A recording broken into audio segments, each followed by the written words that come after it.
Olá, pessoal! Como vocês estão? Muito boa noite. Espero que estejam todos bem e muito animados aí, porque eu sou a professora Joenice Diniz. Nós vamos dar aula aqui de noções de atuária, terceiro e quarto semestre. Primeiramente, eu queria me apresentar um pouquinho, né? Eu sou mestre em administração estratégica, eu tenho bacharelado em administração e ciências contábeis, uma pós em controladoria e finanças, né? E aí, quando eu venho para uma aula de noções de atuária, que eu acredito, né, que para a maioria de vocês talvez seja um assunto não muito normal, não dentro muito da nossa normalidade, né, do nosso dia a dia, talvez vocês estejam pensando, nossa, mas o que é isso, né? O que vai ser essa aula? Enfim, vai ser bacana. É isso que importa, tá? Para quem não teve ainda muito contato com a atuária, não teve contato nenhum com a atuária, vocês vão ver que não é nenhum bicho de sete cabeças, né? A atuária, ela exige muito do profissional atuário e, na verdade, essa disciplina vem para despertar já algumas áreas, digamos assim. É uma das áreas de interesse da contabilidade. O profissional atuário, ele é, eu diria, especial. Ele é um profissional que, além das qualidades, digamos assim, de um contador, ele tem que ter mais qualidades, como essa parte matemática tem que ser muito boa, estatística, ele tem que ser multi, essa é a verdade. Quem sabe vocês já não despertam o interesse aí, né? E encaminham aí nesse esquema, nessa área de atuação da contabilidade, uma das áreas de atuação da contabilidade, que é a atuária também, correto? Eu tenho certeza que vocês vão gostar. E outra, nós teremos 6 aulas de atuária, essa é a última disciplina do semestre, né? Então vamos aí com um gás todo para a gente terminar esse semestre da melhor maneira possível, tá? As 4 primeiras aulas nós vamos desenvolver toda essa parte do livro, né? Essa aula número 1, nós acabamos de colocar aí para vocês. Nós vamos falar da introdução às ciências atuariais, ok? E a aula 5 e 6, eu vou me antecipar aqui com vocês, são aulas que nós vamos lidar mais com a parte de previdência. Isso, previdência privada e a nossa previdência aí do governo, sabe-se lá Deus se nós vamos conseguir receber, né? Ninguém sabe o que vai ser. Quem sabe até chegar na aula já aconteceu alguma coisa diferente. Essa é uma dificuldade, eu diria, né? Mas uma novidade, porque é bacana quando você pega um assunto que está em plena agitação, vamos dizer assim, para a gente trabalhar, porque vai ser do interesse da maioria, sem dúvida alguma. Principalmente essa questão comparativa de um com o outro, né? Previdência privada e essa previdência social, a previdência do governo. Quais as principais diferenças? A gente vai estar falando um pouco sobre o que está acontecendo, enfim. A disciplina vai ser muito bacana, tá? Todas essas aulas e vocês vão ver. Vai passar rapidinho. Quando vocês virem, acabou o semestre, beleza? Então vamos lá. Eu vou fazer um resumão aí do que vocês verão nessa aula de hoje. Então, nós vamos estudar essa unidade de ensino 1, tá? Do nosso livro, onde nós temos como competência da unidade de ensino. O que nós veremos? O surgimento atuarial, vamos falar aí da definição atuarial, o objeto, qual é o objeto de estudo atuarial e objetivo. Então, nós vamos ver qual o objetivo e objeto. Também vamos falar sobre previdências e fundos, modalidades de seguros, seguros obrigatórios e seguros facultativos. E aí, finalizando a aula, nossa última parte ali, nós vamos falar de cosseguro aceito, cosseguro cedido, mercado de resseguro e tipos de resseguros, ok? Resumindo essa nossa aula, nós vamos estudar conceitos básicos e a parte introdutória, explorando de onde vem e quando chegou esta ciência ao Brasil. Veremos os produtos de seguro, suas particularidades e formação e, para finalizar, os repasses dos riscos junto ao mercado segurador. Como é que funciona esse repasse? Aposto que muitos nem sabiam que tinha esse repasse, né? A seguradora contrata, mas ela tem aí essa oportunidade, vamos dizer assim, né? De repassar esse seguro. Quais são as palavras-chave dessa nossa aula? Temos seguro, risco, vida, morte, atuária, previdência, resseguro, cosseguro. Então, o título da aula, Introdução às Ciências Atuariais, ela é a aula de número 1. Gente, essas palavras-chave aí, apesar de serem da nossa aula 1, vocês vão ver que elas vão se repetir por toda a disciplina, ok? Por quê? Porque não tem como falar de atuária e não falar de mortalidade, de natalidade, de risco, enfim. São coisas que se repetem, mas logicamente com abordagens diferentes. Nós teremos várias abordagens, né? E é nesse sentido que nós vamos ampliando o nosso conhecimento à medida que nós vamos resolvendo as situações, problemas. Ou seja, veremos essa parte de risco de vários ângulos, em várias situações, problemas, ok? As dúvidas que vocês tiverem, já coloquem aí, não deixem para o final da aula, tá? Porque no final da aula nós teremos sim um momento de perguntas, mas se chegar naquele momento de perguntas e aí vocês forem ver o que eu vou escrever, às vezes passa batido, tá no final da aula, deixa para lá. E não, essa é a oportunidade de nós discorrermos aí sobre tudo que nós precisamos saber. Semana passada eu já abri o fórum de vocês, acredito que a maioria de vocês já participaram, se não todos, correto? E com a participação no fórum, consequentemente, vocês fizeram a leitura dessa unidade. Se tiverem alguma dúvida em relação a essa unidade, né, porque nós estaremos repassando essa unidade aqui em teleaula, tá? Todas as aulas nós vamos trabalhar dessa forma, ou seja, eu vou ficar à disposição de vocês aqui durante toda a aula, resolvendo essas situações, problemas, ok? E no final a gente para um momentinho de perguntas, combinado?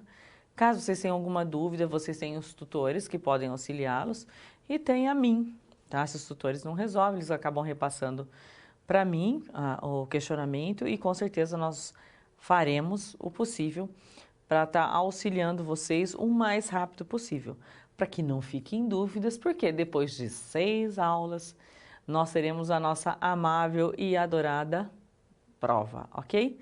Mas participando da aula, lendo as unidades, fazendo os exercícios, inclusive aí da nossa aula atividade que era bem bacana de hoje, né? Bem tranquilinha, só realmente a parte introdutória, né, em relação ao surgimento da atuária, em relação aos produtos básicos, vamos falar assim, né, da atuária, a questão do risco, enfim, bem tranquilo, tá? É mais para um debate, é mais para que vocês tenham uma oportunidade mesmo de discorrer sobre o que vocês viram aí durante toda a semana e para a gente fazer toda essa parte introdutória à nossa teleaula, beleza? Então vamos lá, convite ao estudo. Então eu estou convidando vocês a estudar aí mais essa unidade. Então é com imensa satisfação que nós iniciamos nosso estudo a respeito de quê? Das noções de ciências atuariais. E é por meio dessa ciência atuarial, com noções de matemática, olha só o que abrange a atuária. Noções de matemática, estatística, até medicina, dependendo do caso, economia, contabilidade e direito, que acontece o quê? Que se cria mecanismos econômicos financeiros para a busca de equilíbrio nas indenizações aos segurados sem comprometer a solvência da empresa garantidora. Então, nós temos 2 palavras aqui muito importantes. A primeira, buscar equilíbrio. O que seria esse equilíbrio? Ou seja, tanto para o segurado quanto para o segurador. Valores que sejam bons para mim, né, e atinjam os meus objetivos, e também para vocês como segurados. E detalhe, esse equilíbrio ele vai ser bom quando? Quando ele não comprometer a solvência da empresa garantidora, ou seja, Não adianta eu fazer um seguro muito barato e depois eu não ter condições, ok? De arcar com aquilo, né? Não vai adiantar. Ou eu quebro ou vocês não recebem, ou seja, algum dos lados tem prejuízo. E o objetivo não é esse, muito pelo contrário. O objetivo é atender sempre os dois lados, tá? Vamos lá. Continuando em relação ao convite. As ciências atuariais, elas servem para quê? Olha, para desenvolver planos de seguro de vida, ela estuda o quê? Estuda a mortalidade, né, para desenvolver planos de aposentadoria. Ela estuda a sobrevivência e invalidez. Para elaborar seguros de automóvel, o que ela estuda? Estuda o número de roubos, furtos e colisões. E para seguros empresariais, ela estuda o número de incêndios, roubos e furtos, queda de raio e assim sucessivamente para todos os tipos de seguros, ou seja, tudo isso para desenvolver seguros que cubram eventos relacionados à vida e à não vida. Por que não vida? Quando a gente fala de um seguro residencial, está relacionado à vida de alguém? Não. Então, são seguros não vida, tá? Não estão diretamente relacionados à vida de alguém. Então, esses seguros, por exemplo, que estão contidos na Previdência, que estão contidos até no empréstimo, o seguro de vida já é por si mesmo, né, 100% relacionado à vida da pessoa, mas enfim, são seguros que a gente classifica como vida e os não vida que não tem nenhum tipo de relação, beleza? Vamos lá.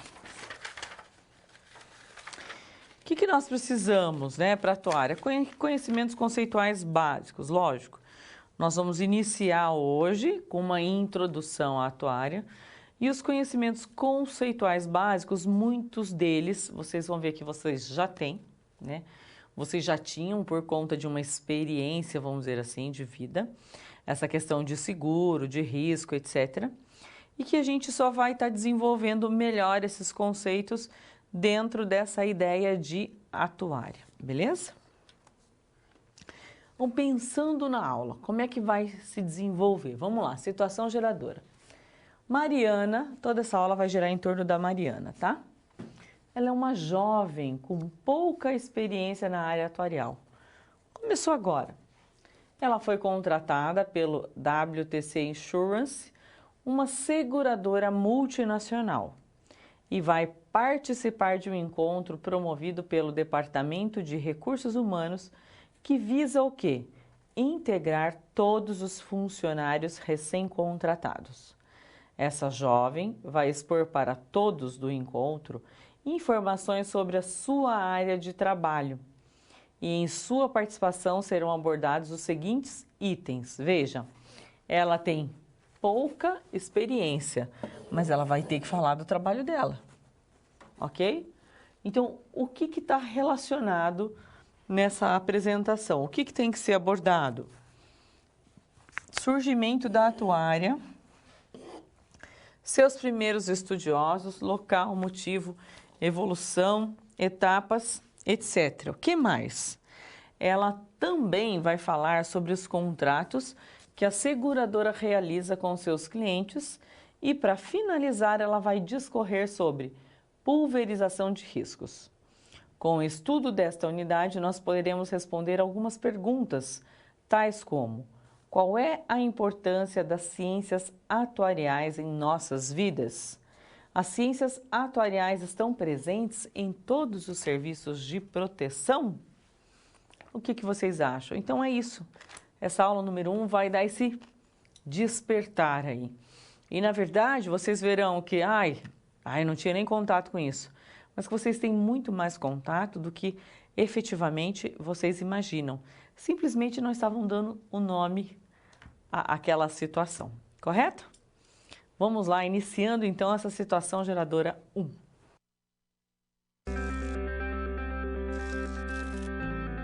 Olá, tudo bem? Espero que esteja gostando dessa aula. Como você pôde perceber, é muito importante estudar o conteúdo da pré-aula no ambiente virtual, antes de conhecer e resolver as situações problema. Vamos lá? As etapas para compreender e resolver as SPs são simples e facilitam os seus estudos. Primeiro, é necessário conhecer e interpretar os detalhes da situação-problema, entender onde se passa a situação, quais agentes estão envolvidos e quais recursos estão disponíveis. Depois, é a hora de problematizar a situação apresentada, que são baseadas na realidade de mercado. E isso significa que seu desafio foi elaborado com base nas informações de empresas, experiência dos professores e acontecimentos do cotidiano da sua área. E por último, você vai solucionar as problemáticas. Para isso, você deve utilizar dos conceitos e das teorias vistas nas pré-aulas. Ficou claro? Então o desafio está com você. É hora da SP1. Caso surja um ponto de interrogação, você pode sempre acessar o fórum e enviar suas dúvidas, ok? Bons estudos e até mais!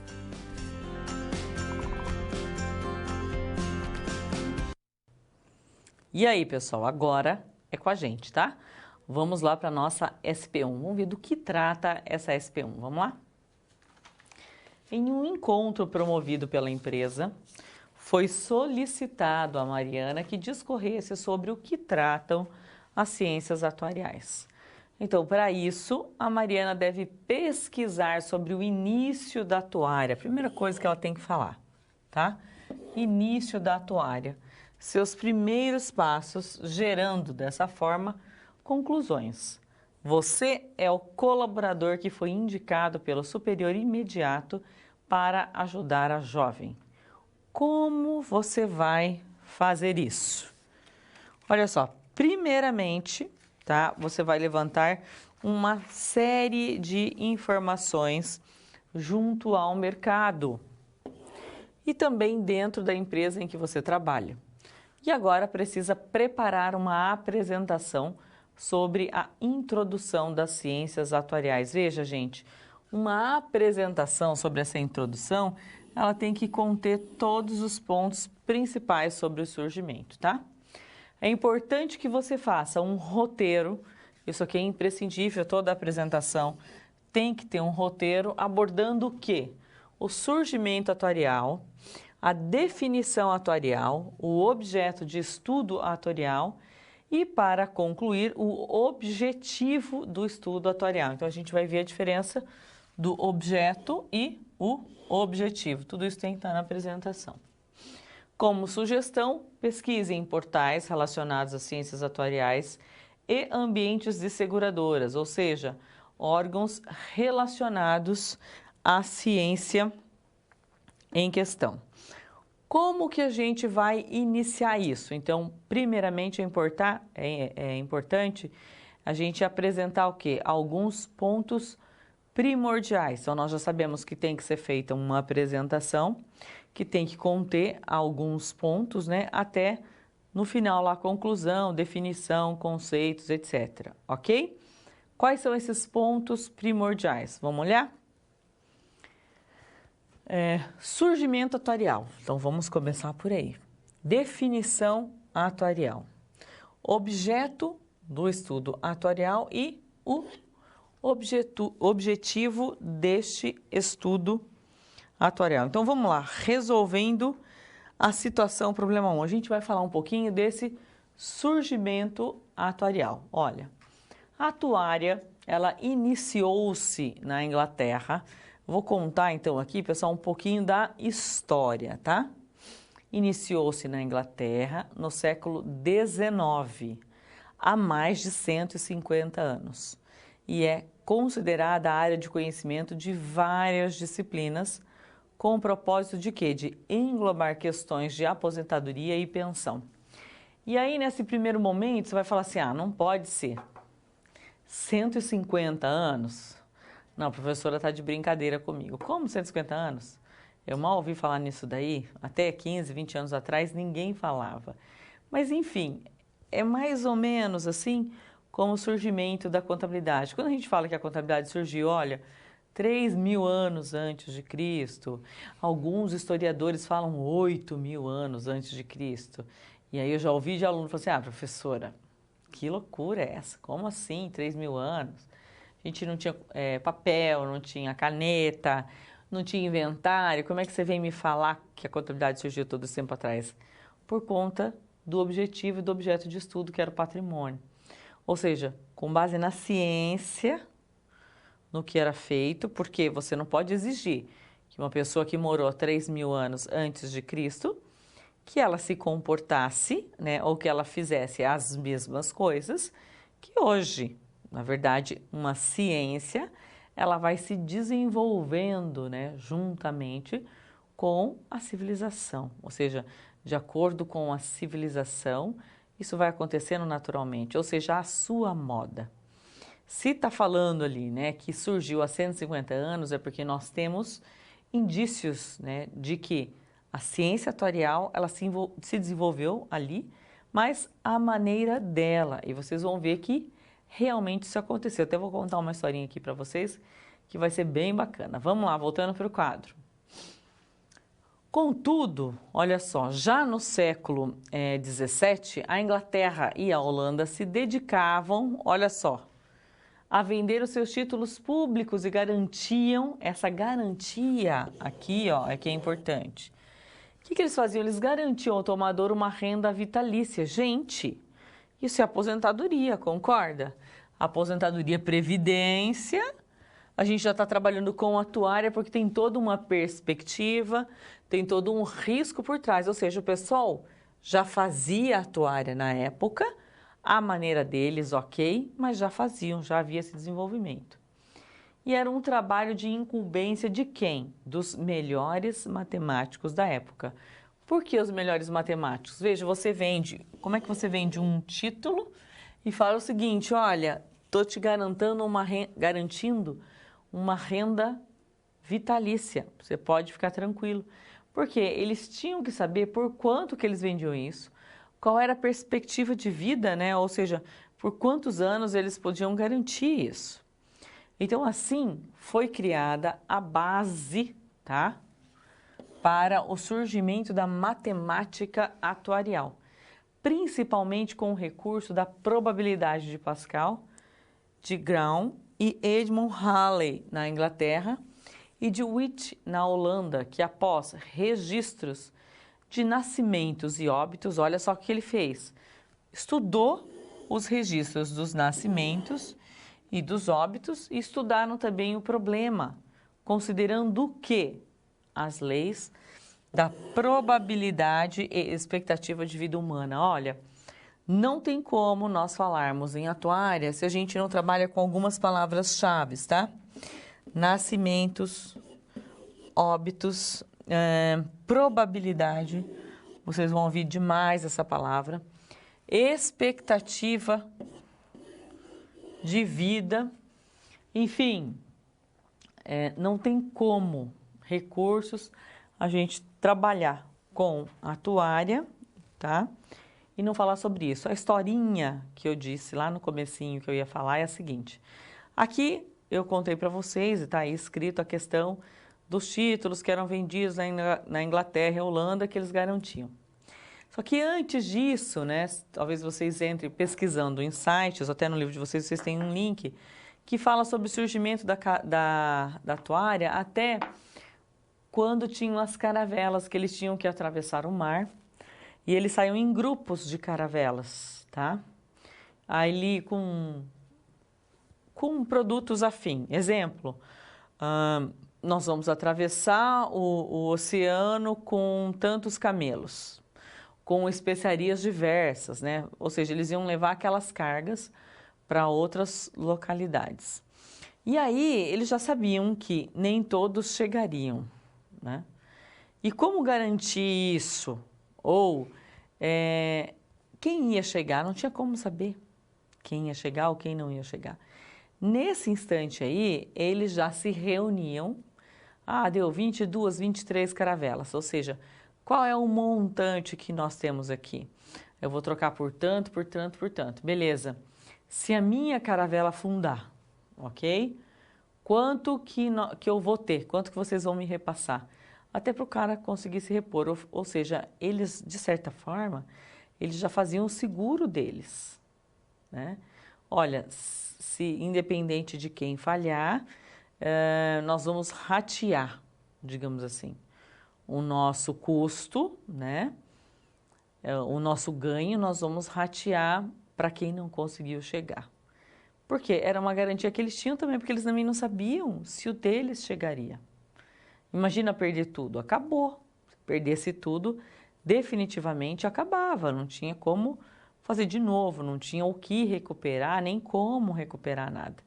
Então, eles já faziam essa divisão de risco. Essa divisão de risco aí, sem querer, né? E como eu disse da questão do surgimento da contabilidade, quando o cara contava os boizinhos e fazia as bolinhas, que significavam, cada bolinha significava um boi, por exemplo, ele estava fazendo o quê? O inventário dele, a moda dele, dentro da época dele.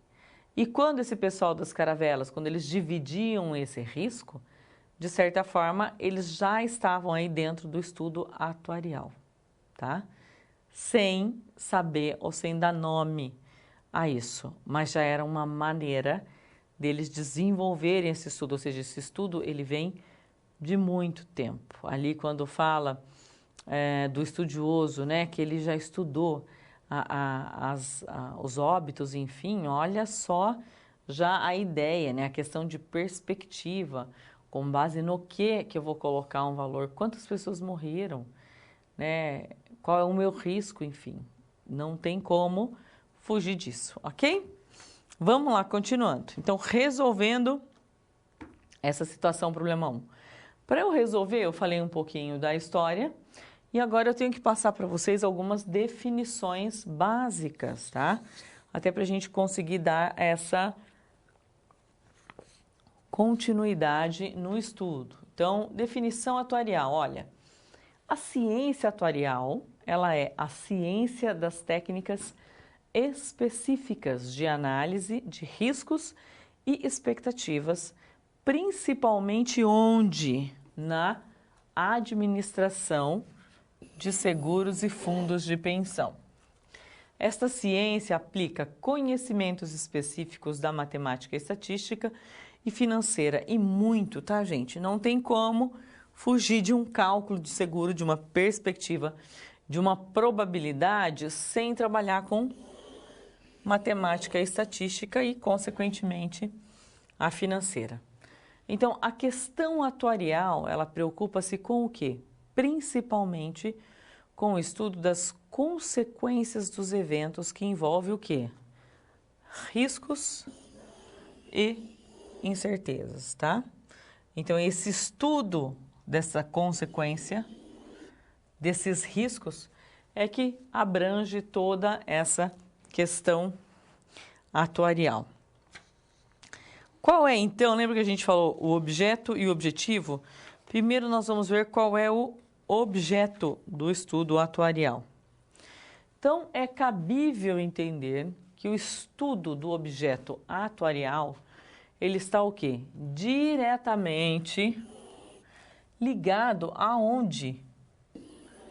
O estudo do atuário ele está diretamente ligado ao risco.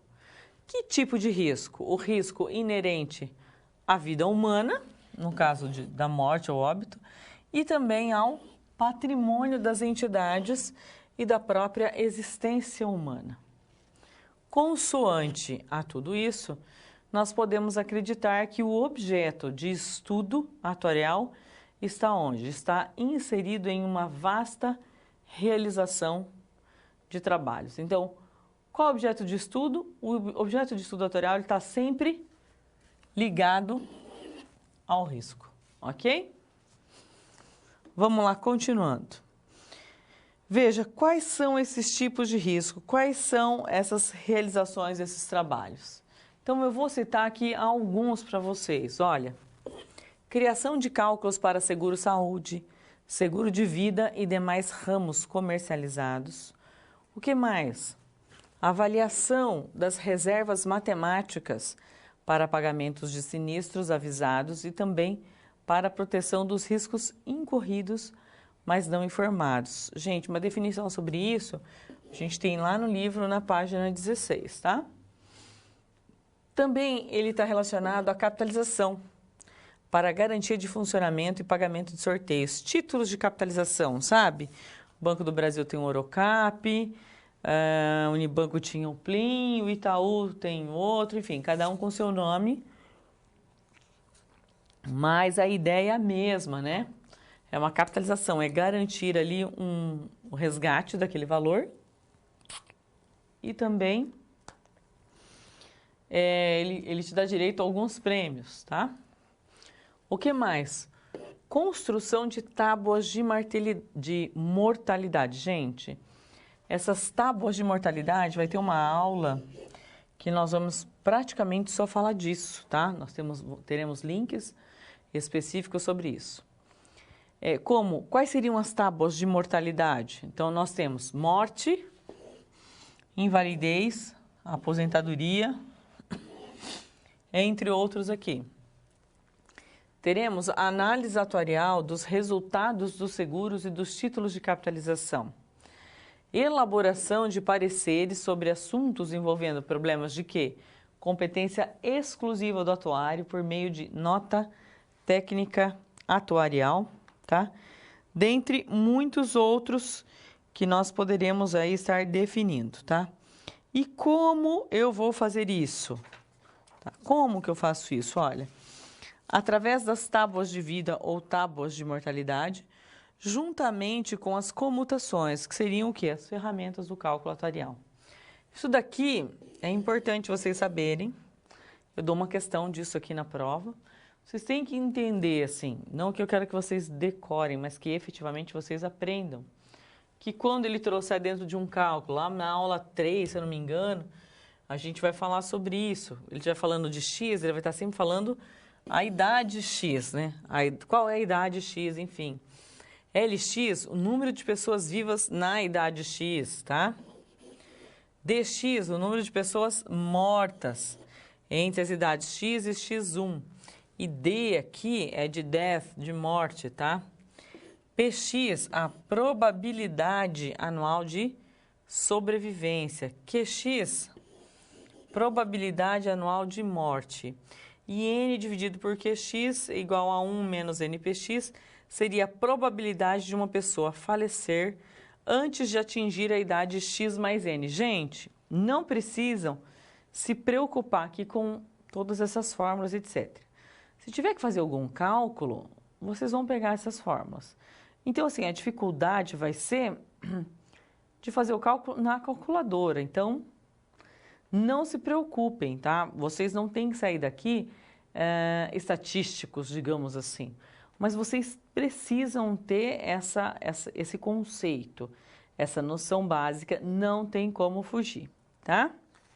Falamos do objetivo e qual é, então, o objeto, aliás, nós falamos. E qual é o objetivo do estudo atuarial? Olha só, muitas obras literárias dizem que o objetivo principal da atuária é o quê? É o de estudar, ok? A mortalidade da população. Mas, certamente, pessoal, os objetivos, eles vão onde? Eles vão muito além disso, ok? Olha, primeira coisa, lembra que a gente falou no comecinho? Atender as duas partes, segurado e segurador. Depois, conseguir fazer a mensuração dos riscos, tá? Depois, cálculo dos seguros, valores pagos, etc. Dentre muitas outras coisas que o atuário está envolvido. Uma coisa que eu posso garantir para vocês, sem dúvida alguma, é que a profissão de atuária, ela está em alta. Veja, o contador, ele pode ser um atuário, mas existem faculdades próprias, cursos superiores próprios de atuária. Então, olhem a oportunidade que vocês têm de, como contadores, estarem aí desenvolvendo ou tendo condições de desenvolver, não seria uma profissão a mais, né? Mas agregar uma profissão dentro da de vocês. Por isso que a gente chama efetivamente de áreas de atuação da contabilidade. Ok? E aí, então, resolvemos essa situação, problema 1, ou seja, temos todo esse resumo do surgimento da atuária, né? Até o seu desenvolvimento, seu conceito, objeto de estudo, objetivo de estudo, ok? Finalizando com essa noção básica aí, dessa importância, né, que vocês precisam ter em relação a todos esses conceitos, ok? Vamos lá para SP2.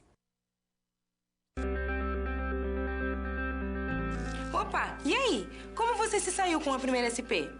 Com as dicas que a gente viu, nem ficou difícil, não é mesmo? Você percebeu o caminho traçado para obter uma solução satisfatória? Primeiro, você estuda os conceitos teóricos. Em seguida, você conhece e avalia a situação. E só então você tem conhecimento suficiente para se empenhar em resolver a situação-problema.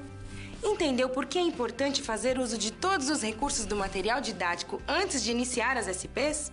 No ambiente virtual, você encontra textos, webaulas e vídeos para enriquecer os seus estudos. Vamos para mais um desafio? Boa sorte na SP2 e até mais!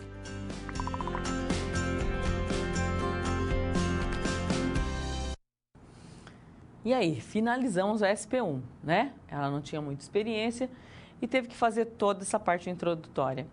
O que a SP2 traz para nós? Vamos lá ver? Olha só, você agora, não tinha muita experiência antes, mas agora sim, você é o supervisor da área comercial da companhia e tem o compromisso de apresentar à XPZ, que é uma corretora de seguros, uma proposta de seguros referente ao quê? Ao cliente, o senhor João. Quem é o João? O João, ele é dono da empresa Alfa e Silva Transportes. A empresa do senhor João possui uma frota, olha a frota, 50 carretas avaliadas em R$500 mil cada uma, que transporta aí cargas alimentícias avaliadas em média de 1 milhão por mês por carreta. Então, isso aí está envolvendo um risco total, gente, de 50 milhões, tá? Isso aí somando todas as carretas. Onde isso? Na cidade de Campinas. É importantíssimo saber qual é o local de risco. Por quê? Porque tem alguns lugares que o risco é maior. Mato Grosso, por exemplo, divisas com outros países, sempre o risco é maior, tá?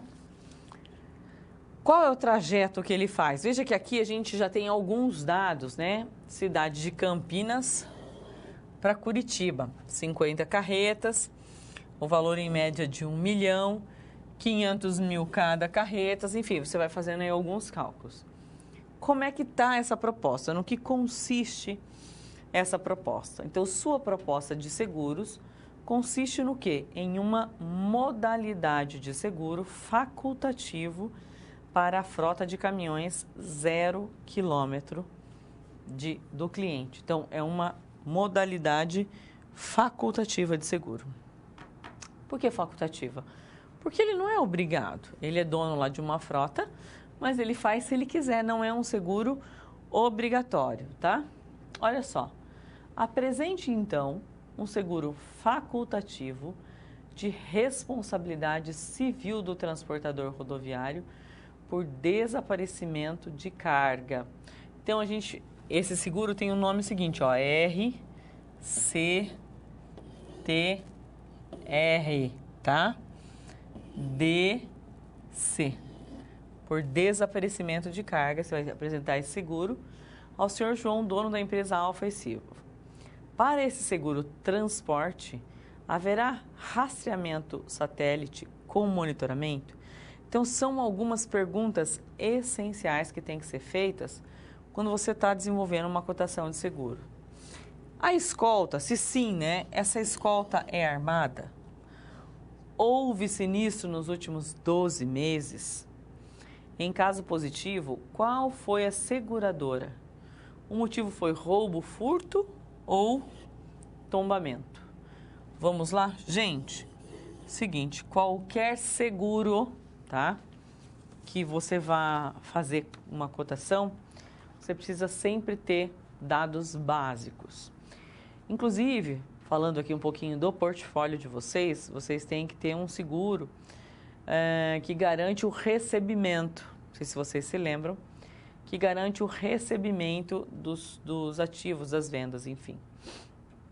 É um seguro que a gente chama de crédito prestamista hoje e tem alguns alunos com algumas dificuldades em estar desenvolvendo. Veja, se é um crédito prestamista e a empresa não faz esse seguro direto, o que eu tenho que fazer? Eu tenho que fazer um empréstimo. Então, talvez uma maneira, tá? Só ajudando aqui na questão do portfólio, de você conseguir o valor desse seguro, seria fazendo um empréstimo, focando no empréstimo e não só no seguro.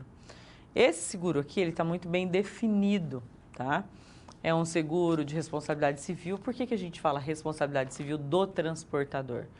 Ou seja, o transportador, ele está assumindo a responsabilidade civil por aquela carga. Então, uma vez que vai para a transportadora, praticamente todos os transportes, quando você paga, você pode olhar lá. Tem o valor do frete e o valor do seguro já embutido, tá? Por quê? Por isso que eles precisam do valor da nota, da disposição das mercadorias, né? O que são aquelas mercadorias, fora outras variáveis que eles utilizam para fazer isso. Porque, gente, imagine o risco, né, de uma transportadora que faz isso diariamente, às vezes até 2 vezes por dia, dependendo aí do local. Por exemplo, esse trecho Londrina-Curitiba, ele consegue ir e voltar às vezes no mesmo dia, tá? Sai à noite, chega cedo, volta, enfim, vai de novo à noite. Então, o risco é muito grande. Uma pessoa que trabalha com 50 carretas e carrega, né, uma carga dessa de 1 milhão, ela tem que ter esse seguro. Porque se acontece uma coisa, uma frota, né, uma carreta dessa que ele perde, é 1 milhão que ele tem que reembolsar ali dos seus contratantes, de quem o contratou, ok? Então, é efetivamente muito sério. Então, alguns dados, vocês vão ver que não tem como correr. Esse seguro é um seguro que a gente chama de seguro não vida, tá? Independente aqui, não é da vida, mas é da carga, ok? Vamos lá, continuando. Então, primeiramente, também para a gente desenvolver esses conceitos, essa atividade SSP2, vamos lá para alguns conceitos, ok? Primeiro, previdência e fundos. Qual é a previdência e fundos? O que a gente tem? São modalidades de seguros, seguros obrigatórios e também seguros facultativos, tá? Depois, a atuária, ela está relacionada a quê? Relacionada à mensuração e à administração de riscos. Ligados aí, né? À vida humana, ou seja, nos seguros que eles são diretamente ligados à vida humana, a tábua de mortalidade, ela é fundamental para a realização dos trabalhos. Por que isso, pessoal? Quando a gente fala que a tábua de mortalidade, ela é fundamental para a realização dos trabalhos. A tábua de mortalidade nada mais é que uma tabela que mostra o quê? O que tem acontecido, qual é a média. Porque se ele tem uma tabela, ele consegue ter uma noção do risco, entendeu? Ele consegue ter uma noção do que está acontecendo e aí sim ele consegue fazer uma avaliação daquele seguro dele, daquele produto. Se ele não tiver essa tabela, ele vai partir do nada? Vou cobrar tanto, mas do nada? Não tem como, né? E os demais produtos? Os demais produtos chamados de não vida, tá? Eles utilizam-se o quê? Da teoria do risco. Ou seja, para os vida, eles têm que ter uma tabela de mortalidade, uma tábua que a gente chama de mortalidade, que seria uma tabela. E os não vida é a questão do risco. Veja, a gente está falando aqui de uma transportadora, tá? Mas vamos falar de seguro de automóvel, que fica mais fácil de a gente trabalhar. Então, às vezes, você faz um seguro de um automóvel seu, por exemplo, HB20. Eu faço cálculo de seguro na instituição que eu trabalho, tá? Então, o HB20, quando saiu, o seguro era super baratinho. Eu lembro que eu fiz um seguro de um HB20 uns 6 anos atrás, mais ou menos, ou mais, mas assim, ele não passava de R$ 1.200. Não passava. Hoje, o seguro de um HB20, dependendo do local, ele é até mais de R$ 2.000. tá? De R$ 1.600 a R$ 2.000. E o seguro dos carros novos, por exemplo, se eu for renovar esse carro de 5 anos atrás, ele acaba ficando até mais caro. Por quê? Aumentou o risco. Às vezes, de um ano para o outro, F250, tá? Quando saiu era altíssimo, depois todas elas era médio. No segundo ano ele estava assim, altíssimo, porque a quantidade de roubos estava muito grande. Ou seja, eles ficam avaliando mensalmente, quinzenalmente, o risco. De cada 10, quantas foram roubadas, quantas foram recuperadas. A ponto de o seguinte, alguns carros, eles têm que ter sinalizador, eles têm que ter, aqui no caso, uma escolta, né? Mas outros não, eles têm que ter rastreamento, tá? Eles têm que ter um trabalho de rastreamento onde a própria seguradora costuma repassar, olha, eu tenho que colocar um rastreamento no seu carro. E não é só F250 não, tá? Alguns carros de grande porte ou carros mais caros, por exemplo, uma SUV, né, mais cara, 150 mil, 170 mil, a maioria delas tem que ter rastreador. Se a seguradora, se o cara lá faz o seguro, ele tem 5 dias para colocar o rastreador. Se ele não coloca o rastreador, o seguro não é aceito, tá? Por quê? Por conta do risco. Tá? Alguns caminhões, como é o caso, a maioria deles tem que colocar rastreador. A escolta é uma segurança a mais por conta da mercadoria, né? Mas dependendo do lugar, do trajeto, aí muda tudo. Temos algumas cidades no Nordeste que para eles passarem em algumas cidades, eles só vão de comboio. Então tem que ter lá 8, 9, 10. Aí eles passam com tantas viaturas da polícia, porque só passa com comboio. Porque é passar com 2, 3, sem viatura da polícia, que acontece? Eles são assaltados. De tão grande que é o risco aí que está envolvido. Ou seja, esses seguros não vida, o que eles avaliam efetivamente é o risco. Isso eles vão avaliando direto, assim, tá? Eu não sei dizer a frequência, eu acho que aí vai depender de seguradora para seguradora, mas com uma certa frequência, porque às vezes você faz uma cotação num dia, dali 15 dias ela deu mais ou ela deu menos, porque eles refizeram essa reavaliação e aumentou ou diminuiu o risco, ok? Previdência, é obrigatório o seguro? É obrigatório, tá? E a questão aí da aposentadoria do governo, para quem trabalha, a previdência é obrigatória, você é obrigatório fazer. Fundos de previdência privada, que a atuária estuda. Nós temos fundos de previdência aberta e fundos de previdência fechada. A gente vai estudar isso melhor nas próximas aulas, né? Nós temos também 2 tipos aqui, VGBL e PGBL. A gente pode estar dando uma explicaçãozinha rápida. Aberta e fechada. Aberta, qualquer um entra, tá? Por exemplo, um banco está vendendo um fundo de previdência, qualquer um pode comprar. Previdência fechada para determinados funcionários, por exemplo. Aí nós temos modalidades de seguro, nós temos seguros de vida, seguro residencial, seguro auto, transportes, carga, etc. Tá? Seguros obrigatórios, quais seriam? DPVAT, nós somos obrigados a pagar, né? Todo mundo que tem carro é obrigado a pagar o DPVAT ou não sai o documento do carro daquele ano, que é um seguro contratado quando? Durante o processo de emissão da documentação do veículo, ok? Existe aí uma cobertura por morte, invalidez, assistência médica e também despesas suplementares. Professora, já viu alguém receber isso daí? Já vi vários receberem.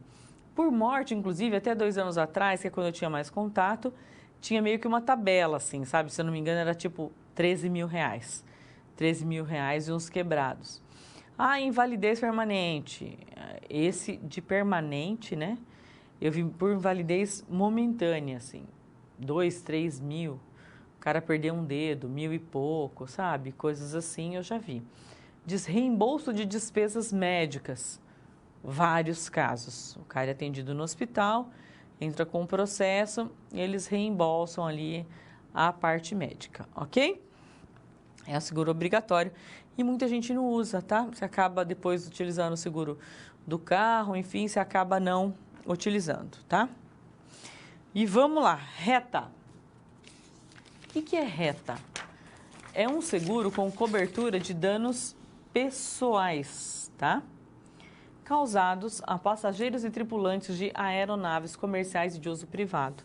Então, é focado em aeronaves, tá? DPEM é para embarcações. Aqui são seguros, alguns seguros próprios, tá? Um seguro de danos pessoais causados por quem? Por embarcações ou suas cargas. Carta verde, essa aqui a gente usa no seguro de veículos, automóvel ou moto. É outro seguro para automóveis e motocicletas documentados no país de origem para viagens internacionais para o Mercosul, dentre outros. Como é que funciona a Carta Verde? Gente, a Carta Verde, você está indo para o Paraguai ou para a Argentina de carro. Você só entra, ou se os caras te barrarem, você só entra, ok?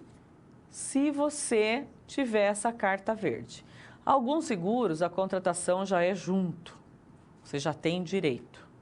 Olha, se você fizer o seguro conosco, já tem direito a tantos mil de Carta Verde. Só que quando você for viajar, você tem que efetivar. Ligue na central. Olha, eu quero estar dizendo que eu vou viajar pelo período de tal a tal. Eles emitem como se fosse uma pólice extra. Porque você tem que levar esse abençoado documento para lá, tá? Outros, por exemplo, o seguro do Banco do Brasil, ele não tem um Carta Verde embutido. Porque ele acha o seguinte: 99% das pessoas não vão para o Paraguai nem para a Argentina de carro. Então, o cara só vai pagar por isso se ele efetivamente for usar.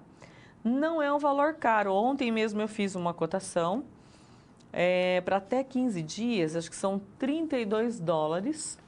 É o dólar comercial do dia anterior, ou seja, se eu vou pagar amanhã, o dólar de hoje, eu preencho um formulário dizendo qual é o período da minha viagem e qual é o país que eu vou. Quantos dias eu vou ficar? Tem de 15 a 30, de 10 a 15, 15 a 30, e tem uma tabela lá, tá? Uma tabela progressiva. De 0 a 15 são $32. Estou falando do Banco do Brasil, ok? Você paga, recolhe o IOF, pega uma copiazinha mais o boleto da abençoada Carta Verde e vai embora. Se acontecer alguma coisa com o seu carro dentro do Paraguai, na Argentina, bateu, te roubaram, é um seguro, é uma extensão, digamos assim, do seu seguro te garantindo o seguinte: olha, como são países do Mercosul, existe aí um acordo, né? E você tem direito ao seu seguro aqui. Ok? Ok. Vamos falar aqui de alguns seguros facultativos, tá? Já falamos algum, né, gente? Seguro de automóvel, vida empresarial, residencial, marítimo, responsabilidade civil profissional, seguro transporte, dentre outros. E para finalizar e resolver essa nossa situação, problema, como nós podemos resolver? Lembra que no começo a gente tinha que fazer uma cotação de seguro? Como a gente vai fazer essa cotação de seguros? Olha, então para que uma corretora apresentasse aí esse proponente interessado uma cotação de seguros de transporte, correto? Sim. Então, qual foi a modalidade do seguro? Era RCTR DC. Para quem era esse seguro? 50 carretas, tá? Avaliadas em R$500 mil. Cada uma, detalhe importantíssimo.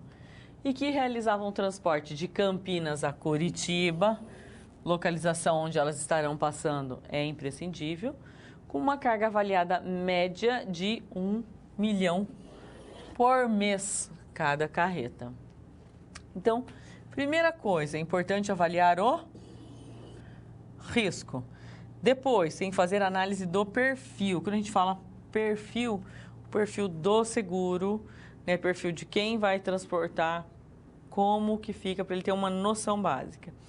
E aí nós vamos trabalhar com a modalidade de seguro dentro do produto transporte nacional, ok? Gente, essa cotação de seguro, ela é bem fácil de fazer. Nós temos N sites que você entra, transporte de seguro, seguro de transporte de cargas. Coloca lá já, faça sua cotação online. Você faz, a maioria já dá o resultado na hora, outros pedem e-mail para enviar para você. Enfim, por curiosidade, façam para vocês verem, tá? E outra coisa que eu ia falar para vocês colocaram aqui Campinas, Curitiba, mudem. Coloque Campinas, Mato Grosso. Coloque Minas Gerais, Ceará, por exemplo. Ceará, Paraíba, sabe? Coloque alguns assim, vão mudando para vocês verem a diferença que dá só por conta da localização, ok? Finalizamos aí a nossa SP2, vamos lá para a nossa SP3, vamos lá. Olá! Agora que você já solucionou 2 das SPs, muitas das teorias vistas na pré-aula fazem mais sentido, não é mesmo? Essa é justamente a função das situações-problema, te preparar de forma mais prática para a realidade da vida profissional. Já conhecer algumas das situações que podem surgir no dia a dia faz de você um aluno mais preparado para o mercado de trabalho. Bom, a SP3 já vai começar. Se ficar com dúvida em algo, pode entrar no fórum e enviar sua pergunta, ok? Até mais!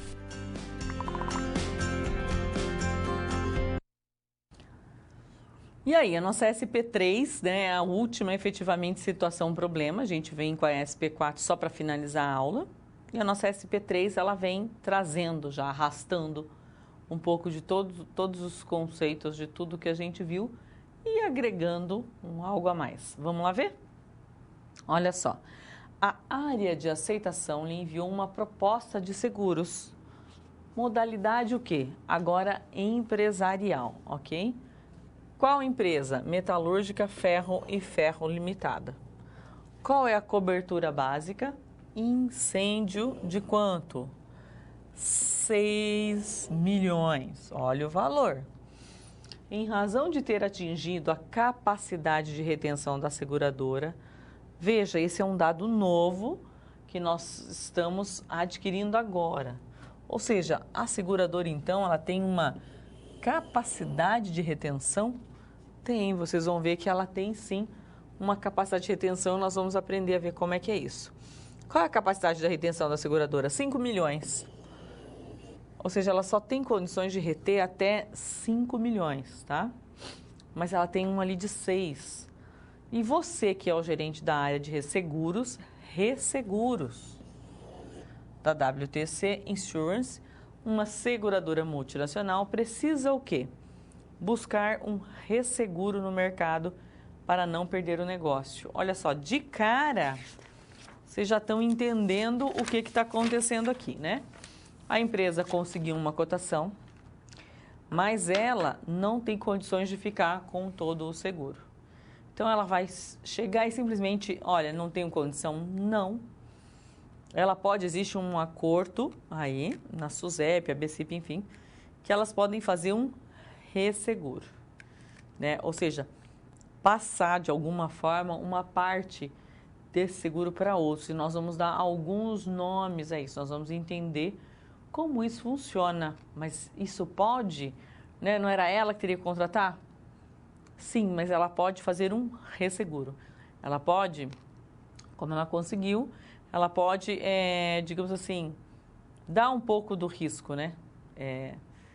Deixar um pouco do risco para uma outra seguradora. Vamos ver como é que isso aí funciona?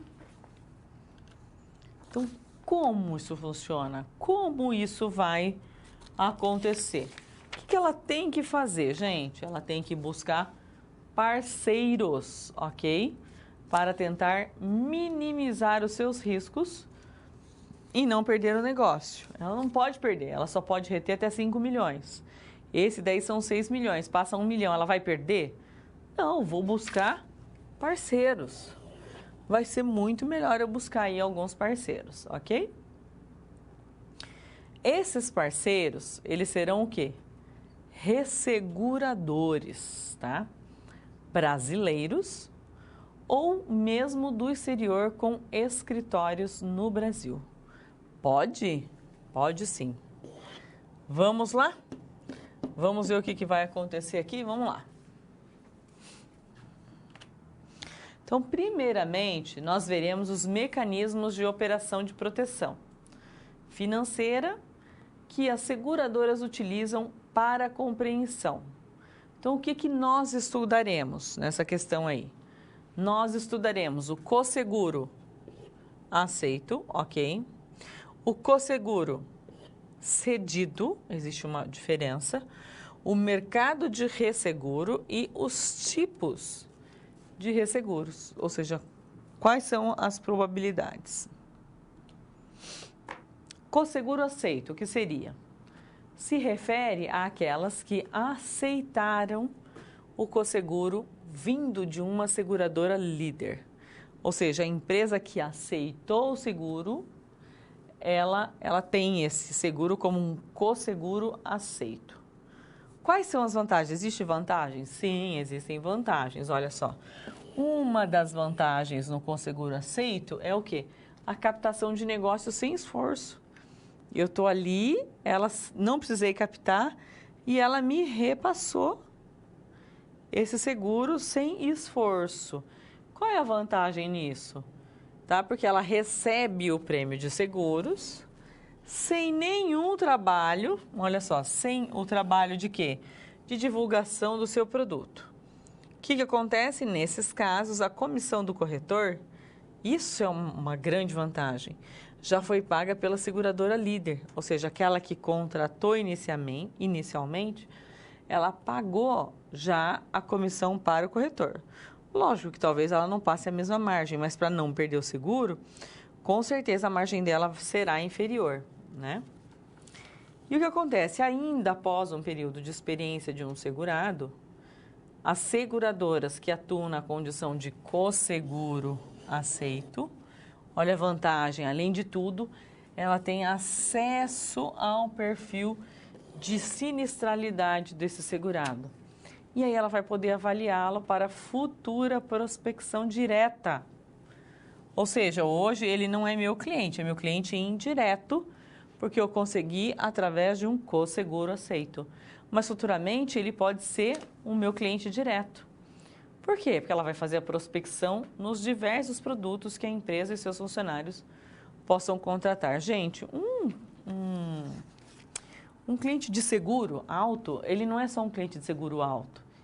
Ele é um cliente de seguro residencial, ele é um cliente de seguro de vida, ele é um cliente de previdência, porque as coisas estão muito ali, elas são muito próximas, né? O cara que busca um seguro alto, ele tem esse perfil para seguro. O mesmo acontece com seguro residencial, ele está buscando o quê? Segurança.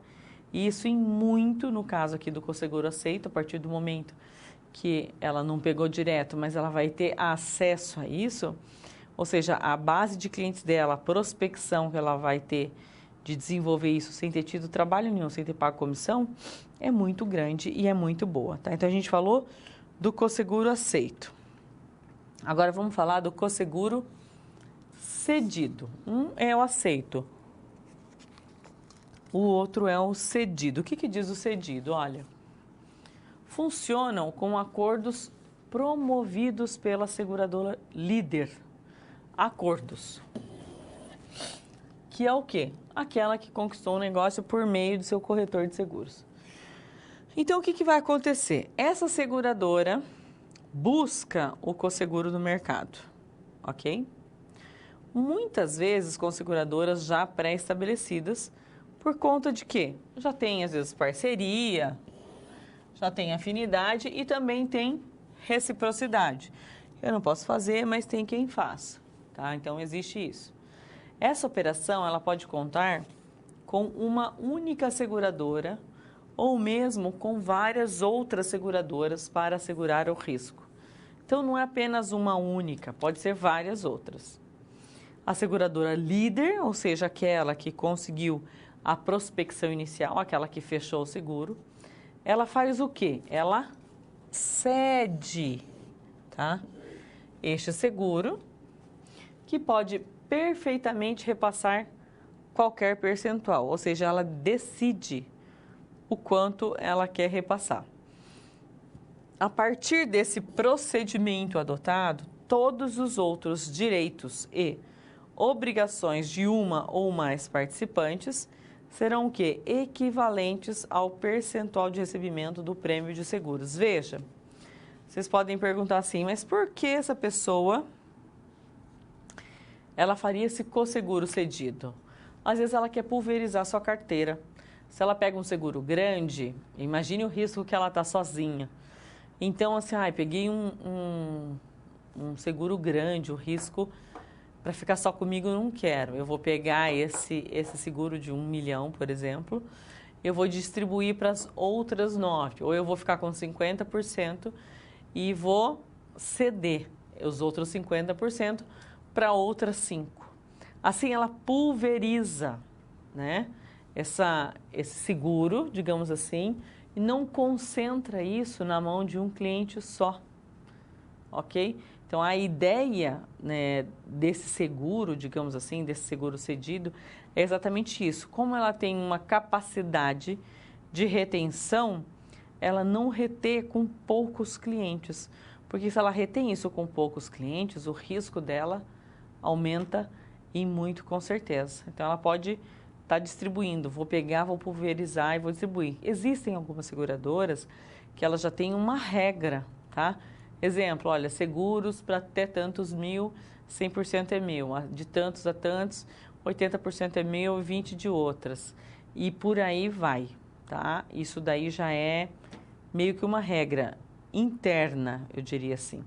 Outras seguradoras trabalham assim, olha, tudo que entra, eu tenho que pulverizar. Então, de tudo que entrar esse mês, eu vou ficar com 60%, 40% eu vou distribuir. De que forma?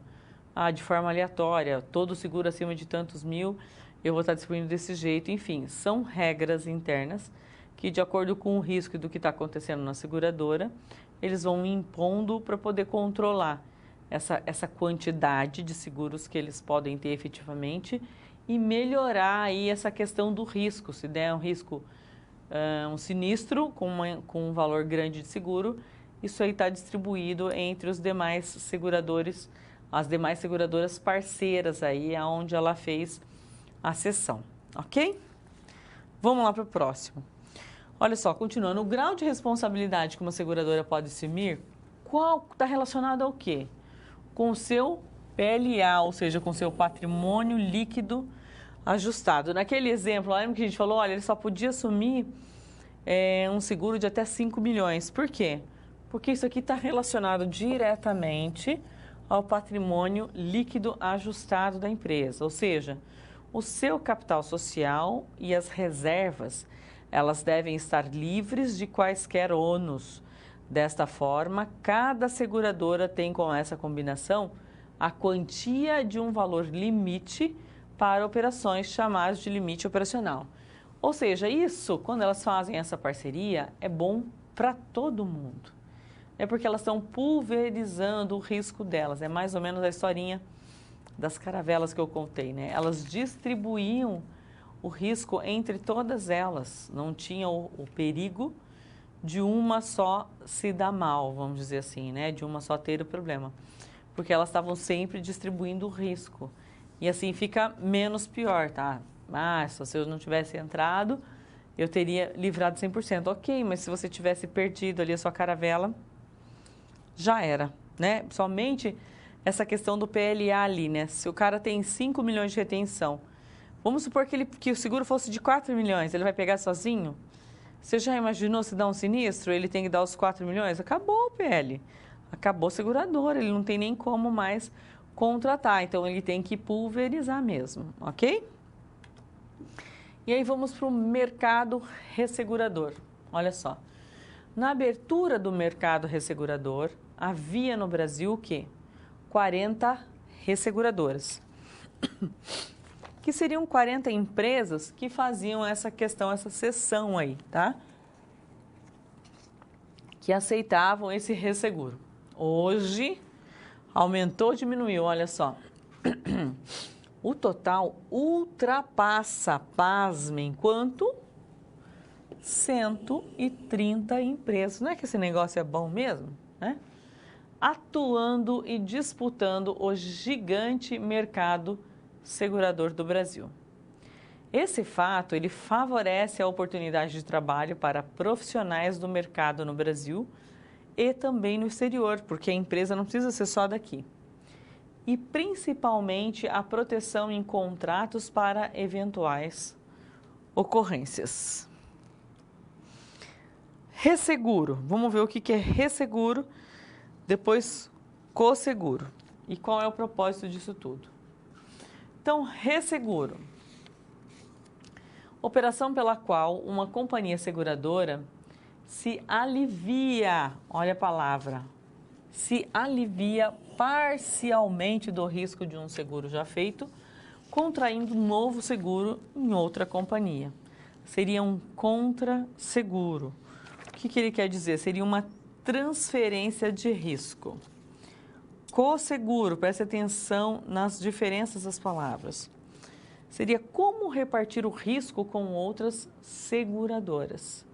E retrocessão como sendo resseguro de um resseguro. Entendeu? Eu estou passando pela segunda vez.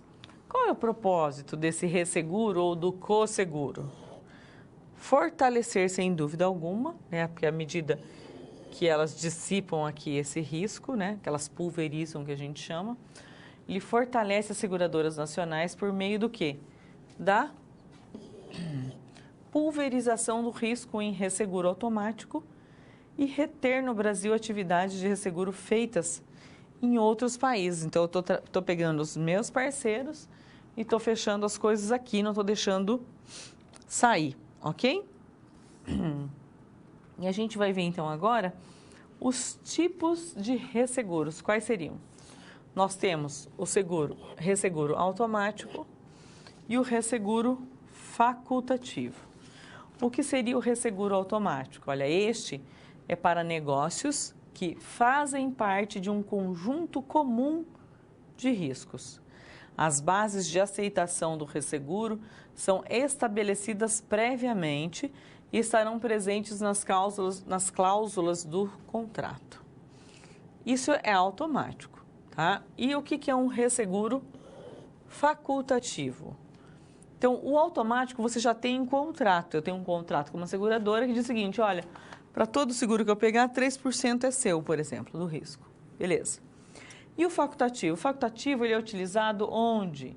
Para operações isoladas, negociadas entre segurador direto e ressegurador.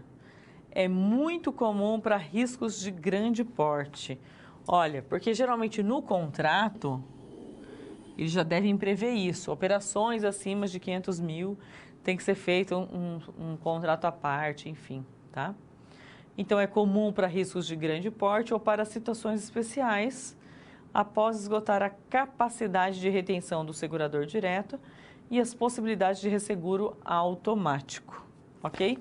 Então, vai depender aí do perfil da seguradora. Gente, tanto o resseguro facultativo quanto o resseguro automático, eles podem ser o quê? Proporcional ou não proporcional. E o que seria o proporcional e o que seria o não proporcional? O que está querendo dizer com isso? Olha só.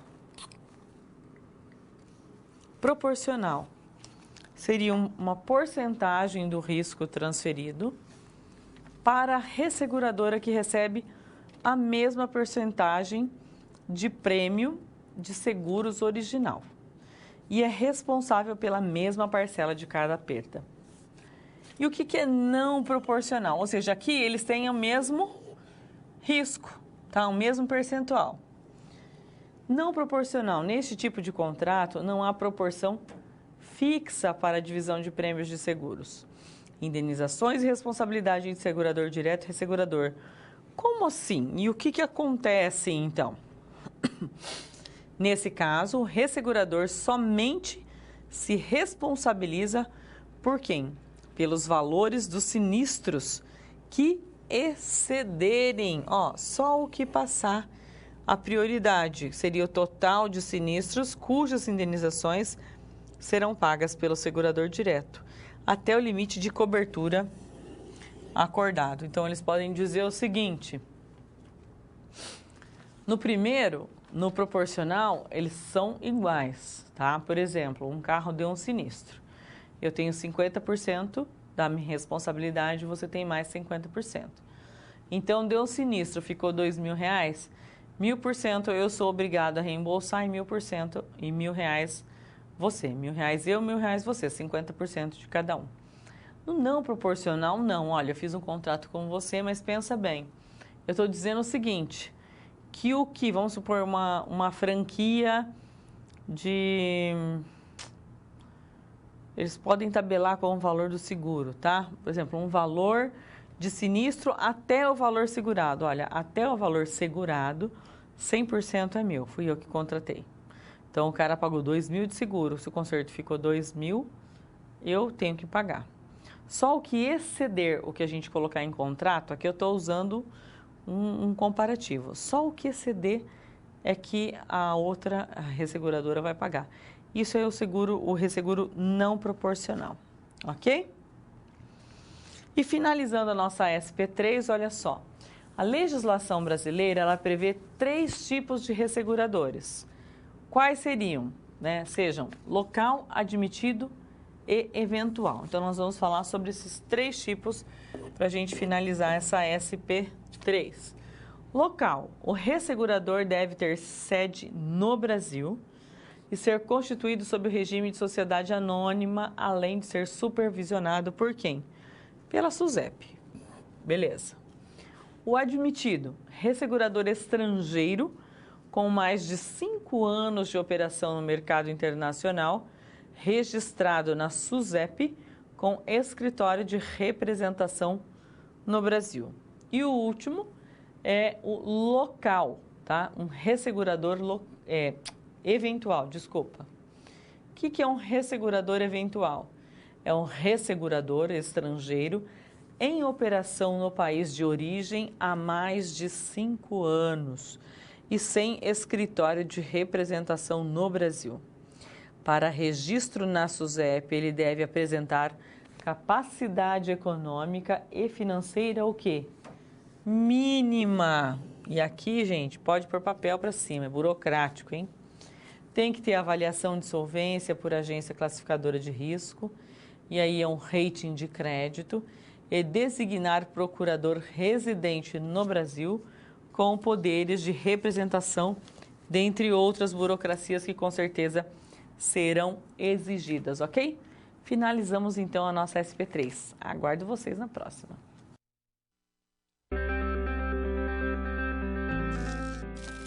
O trabalho de um bom profissional é a soma de conhecimento e experiência. O conhecimento você obtém estudando a pré-aula, tirando dúvidas no fórum, acessando as web-aulas, ou seja, fazendo bom uso dos materiais oferecidos aqui no ambiente virtual. Já para ter experiência antes mesmo de ir para o mercado de trabalho, você precisa se empenhar na resolução das SPs. Lembre-se, quanto mais você se dedicar analisando com atenção, fazendo anotações na hora de levantar hipóteses, procurando diferentes soluções até obter a melhor, mais preparado você estará para desempenhar sua profissão. Você já resolveu 3 desafios, mas ainda falta a SP4. Se dedique, hein?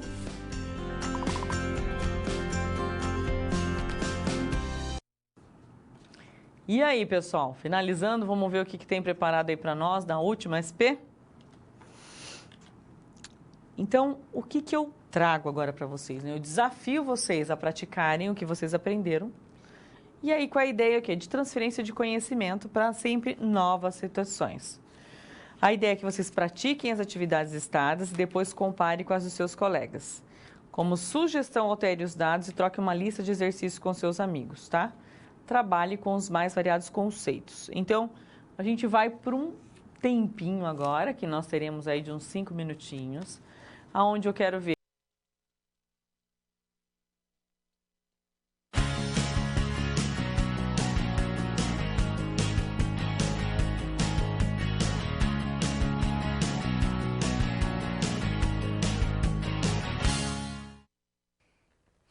Olá, pessoal! Como vocês estão? Muito boa noite!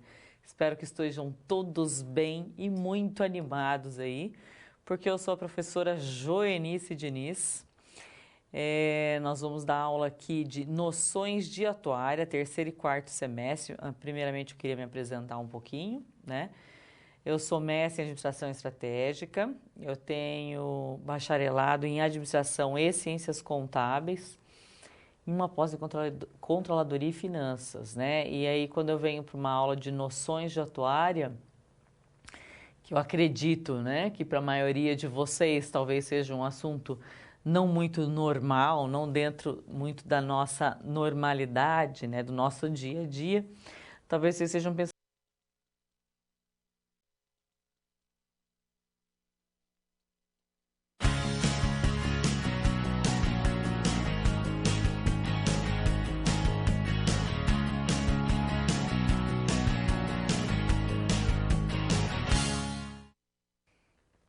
Olá, pessoal! Como vocês estão? Muito boa noite! Espero que estejam todos bem e muito animados aí, porque eu sou a professora Joenice Diniz. Nós vamos dar aula aqui de noções de atuária, terceiro e quarto semestre. Primeiramente, eu queria me apresentar um pouquinho, né? Eu sou mestre em administração estratégica, eu tenho bacharelado em administração e ciências contábeis, uma pós em controladoria e finanças, né? E aí, quando eu venho para uma aula de noções de atuária, que eu acredito, né, que para a maioria de vocês talvez seja um assunto não muito normal, não dentro muito da nossa normalidade, né, do nosso dia a dia, talvez vocês estejam pensando, nossa, mas o que é isso, né? O que vai ser essa aula? Enfim, vai ser bacana. É isso que importa, tá? Para quem não teve ainda muito contato com a atuária, não teve contato nenhum com a atuária, vocês vão ver que não é nenhum bicho de sete cabeças, né? A atuária, ela exige muito do profissional atuário e, na verdade, essa disciplina vem para despertar já algumas áreas, digamos assim. É uma das áreas de interesse da contabilidade. O profissional atuário, ele é, eu diria, especial. Ele é um profissional que, além das qualidades, digamos assim, de um contador, ele tem que ter mais qualidades, como essa parte matemática tem que ser muito boa, estatística, ele tem que ser multi, essa é a verdade. Quem sabe vocês já não despertam o interesse aí, né? E encaminham aí nesse esquema, nessa área de atuação da contabilidade, uma das áreas de atuação da contabilidade, que é a atuária também, correto? Eu tenho certeza que vocês vão gostar. E outra, nós teremos 6 aulas de atuária, essa é a última disciplina do semestre, né? Então vamos aí com um gás todo para a gente terminar esse semestre da melhor maneira possível, tá? As 4 primeiras aulas nós vamos desenvolver toda essa parte do livro, né? Essa aula número 1, nós acabamos de colocar aí para vocês. Nós vamos falar da introdução às ciências atuariais, ok?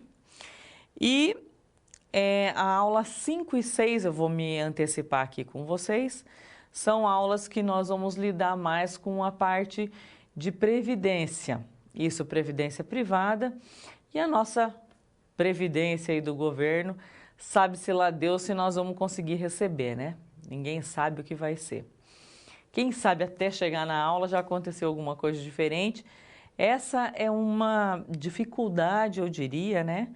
Mas uma novidade, porque é bacana quando você pega um assunto que está em plena agitação, vamos dizer assim, para a gente trabalhar, porque vai ser do interesse da maioria, sem dúvida alguma. Principalmente essa questão comparativa, risco, ok? Que se acontecer um sinistro, ela vai ter que arcar com a parte dela, de acordo com o contrato. É isso. Um outro questionamento, gente, que eu vou tocar no assunto para que definitivamente, eu espero, né? E vai acontecer, com certeza.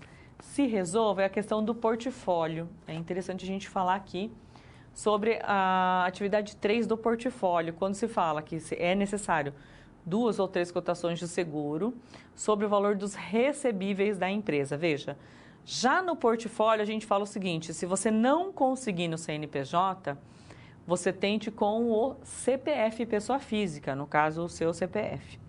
Aí eles falam assim, professora, mas as seguradoras não estão passando a cotação. Gente, vocês não precisam entrar em contato com seguradora nenhuma, tá? Por quê? Vocês têm tudo pela internet, ok?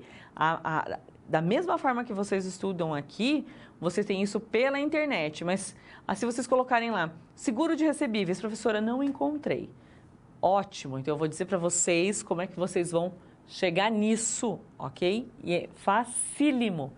Vocês, na pessoa física, vão cotar um seguro, um empréstimo, aliás, do valor dos recebíveis que está lá. Eu não me lembro certinho, 76, 80 e poucos. Enfim, eu quero, olha, eu quero que você cote para mim um empréstimo desse valor. E aí vai pedir, ou você vai ter que colocar os dados. CPF, data de nascimento, não tem como correr, ok? Alguns sites nem vão pedir o CPF. E com seguro ou sem seguro, entendeu? Veja, é que vocês têm que partir do processo inverso. Como é que eu consigo o seguro de um crédito? Fazendo um crédito. Então, vocês façam a simulação de um empréstimo. E aí vocês cotem aquele valor com seguro e sem seguro. E aí vocês sabem que a diferença das parcelas ou do valor total é o quê? É o valor do seguro. Então, é muito simples. Professora, mas que empresas fazem isso? Milhares pela internet. Banco Pan-Americano, qualquer instituição financeira, se você fizer uma cotação. Qualquer banco, Itaú, Banco do Brasil, Santander, Citi, Caixa Econômica, todos têm essa opção. Banco Pan-Americano e por aí afora, ok? Qualquer financeira que faça empréstimo. Então, tá simples e fácil, ok? Vamos lá, finalizando a nossa aula. Olha, o que nós vimos? Vimos os conceitos básicos, a parte introdutória, explorando de onde vem e quando chegou essa ciência ao Brasil. Podemos verificar alguns produtos de seguros, suas particularidades e formação. E finalizando, vimos os repasses de riscos junto ao mercado segurador, ok? Gente, só dando um toque aí que a gente falou inicialmente, não deixem de ver todas as teleaulas, as web, né? A pré-aula, enfim, a unidade do livro tem que fazer a leitura, aula atividade, fórum, ok? Participem e vocês vão ficar, ó, bala. Fiquem aí com o vídeo final. Espero vocês semana que vem, se Deus quiser. Grande abraço, pessoal. Tchau, tchau. Uma ciência que se preocupa principalmente com o estudo das consequências dos eventos que envolvem riscos e incertezas. Podemos entender um risco como algo imprevisível que gere prejuízo econômico e que pode se manifestar através da ocorrência de qualquer evento em um momento totalmente incerto. A busca por proteção a riscos, sejam eles pessoais ou relativos a bens, é antiga.